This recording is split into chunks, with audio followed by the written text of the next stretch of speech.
Hey everyone, and welcome back to the channel. I'm going to continue on the video series of the guns that kind of evolved from the Xm4 program and going into the M4s, the Global War on Terror, Operation Desert Storm. I misspoke earlier and I was tired. I said I didn't feel good in the video, but I did a short and I posted this gun and called it a 653. And technically it is not. After I watched the short and uploaded, I realized that I'm an idiot. This is much more of a GAU 5 or a GAU 5 that would have been most notably associated with the Suntow Raid. It does have a longer barrel and more probably considered a mix master for what like the Air Force did. It is a complete Colt. I picked it up as a police trade-in. It's an awesome shooting gun. But I was, looking, at some of my collection and, realizing that, not even this gun. I've been referring to this as a 723, but going back and looking through my books, we have the M4 profile barrel. We have an A1 style type carry handle, still considered an M16A2 carbine, but then we have the deletion or there's the absence of a shell deflector or brass deflector, and we have a teardrop handle forward assist. So this is a better example of a 653 minus the barrel. The upper receiver itself is more of an example, but this is a complete Colt upper. This kind of goes to show you that, when Larry Vickers and some of the other people have went on record and they've said, with the 723, the Xm4 program, the 727s, it really just depended on what was on the assembly line that day of what Colt threw together. They generally did have a C7 or a 720, what we consider a 723 style upper, which would be, the brass deflector and the forward assist. And this is an actual perfect example, just this component right here of a 723. We have the brass deflector, we have the round forward assist, and this is more of a C7 or 723 upper, minus the rest of the stuff that's going on this gun.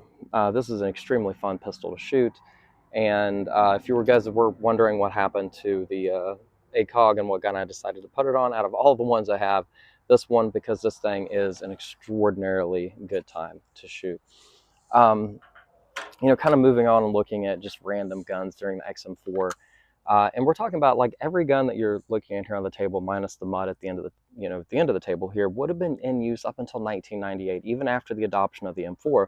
So this is a 727-esque gun. It was made by Bushmaster. It was a police trade-in, and something weird happened along the way with the department owning this. And you can see those are not clean cuts. That is not a factory removal of a bayonet lug. But you can see, if I can get the camera to focus, there we go.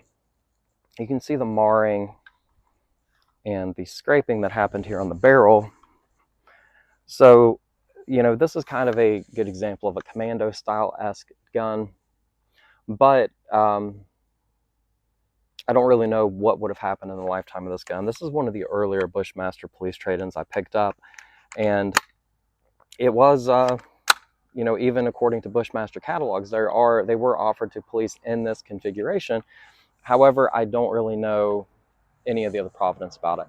Now, I am wearing a non-historically accurate shoulder rig here, primarily because it is fun to LARP, but number two, I picked up one of the Beretta 92 SBs from Classic Firearms, no relationship with them whatsoever, but this gun is really cool, talking about like, Global War on Terror, Desert Storm, moving forward, because this is what was adopted by the U.S. Air Force, the rounded trigger guard Beretta 92, basically FS, and these are Italian police trade-ins.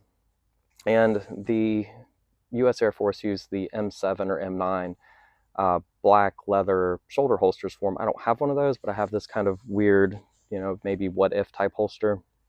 And so I'm carrying it around in it today. And this is just, I do have a laser cartridge in here, doing some dry fire practice earlier.